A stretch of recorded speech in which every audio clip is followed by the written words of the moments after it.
Hello, boys, babes, and all the beans in between. Welcome back to All the Blocks, a series where people give me random block palettes, and I have to use them to make a build. The rules of the series are I'm given 3 to 5 blocks. One of them must be able to be crafted into stairs, slabs of its variety, like stone can be stone stairs, but not stone brick or stone brick stairs. And then terraforming after the fact does not count towards the block palette. Now, without further ado, the block palette I was given today was one from a longtime member of our community, Fatboy Fitz. He gave me deep slate bricks, deep slate redstone ore, weathered cut copper, coal blocks, and birch logs, but they're not allowed to be stripped. So, let's see what madness we were able to come up with them. So looking at this process, I was like, okay, where do I put this? That was the first big question that I had with all of this. And when it came down to that, I wasn't 100% sure. So I was zooming around, looking at different biomes, and eventually I was like, okay, maybe a snowy mountain. And then I realized in a mountain, it would be eaten by like the mountain shapes, and it needed to be somewhere on a hill. Now, I do also need to preface that the style I picked to go with this was not something I ever really built in before. Because I personally am a huge fan of like steampunk styles and all of those different weird punk-esque varieties. So my silly self went down a rabbit hole of, okay, what kind of punk is there? Because like over on the Hypermind server where I stream from, I'm working on a solar punk style city, which I think is super cool. I'm loving it.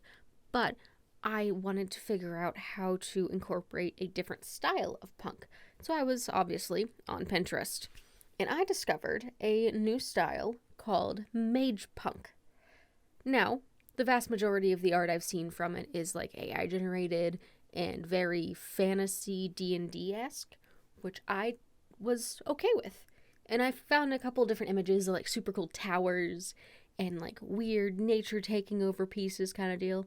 And I thought, okay, what can we do with this? Because I wasn't allowed to strip the birch, I felt like it had to embrace some sort of like deeper, darker branches reaching up to grab it, or almost tentacle styled. I ended up going more towards like the dead tree growing out of it, or root system grabbing from tower itself. But I felt like from there, how do we go with this? What do we do with more of it? So the big thing then I was running into is, what the heck am I gonna do with all of this cut, weathered copper? Now, mind you, I did end up using the waxed version of it because I didn't want to turn off the tick on the world. But overall, it's still there. You don't see it yet in the build, but it comes in. But I was very stuck on, okay, so what do I do with this? How am I incorporating this? What is its purpose? And so then I was like, okay, magic windows, magic portal windows. Blue does stand out compared to all of this, and it feels like maybe the magic portal windows are shuttered. And so I kept playing with it, kept looking at it, going, okay, cool, so this tower's going up.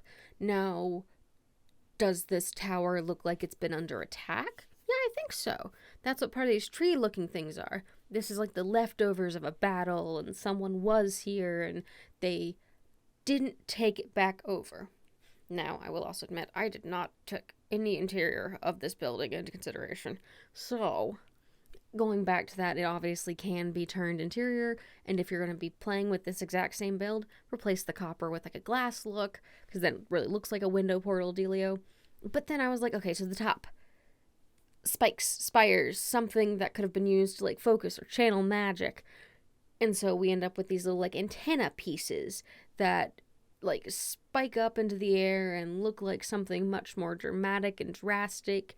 And I think it did a fairly good job of embracing the counter magic or some sort of aggressive magic style.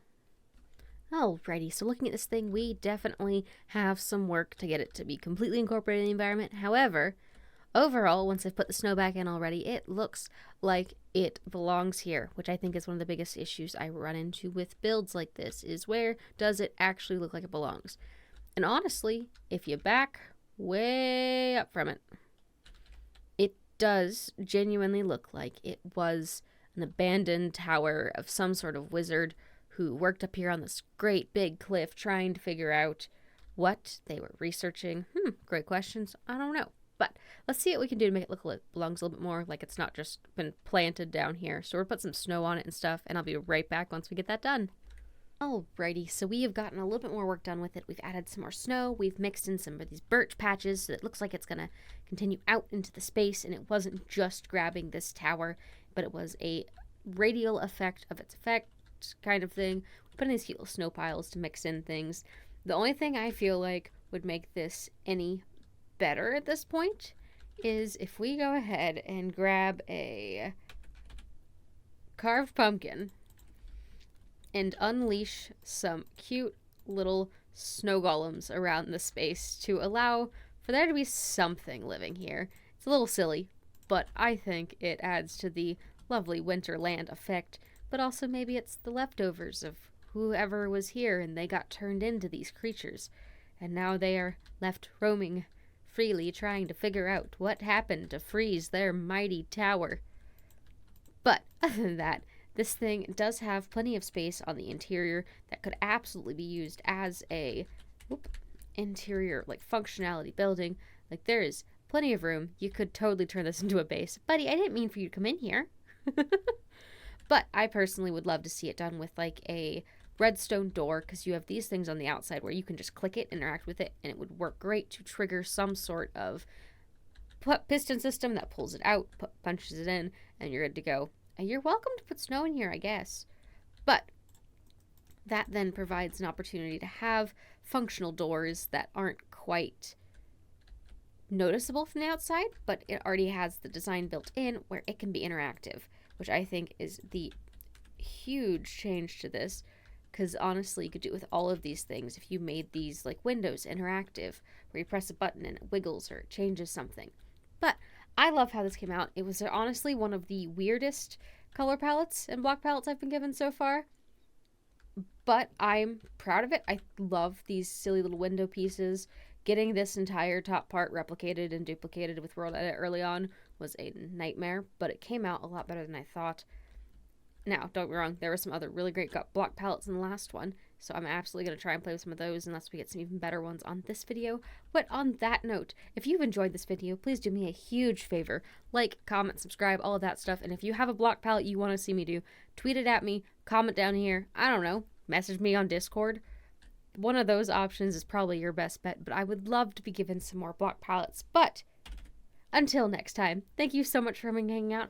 It has been an absolute blast. And remember, stay chilly and drink some water. Bye now.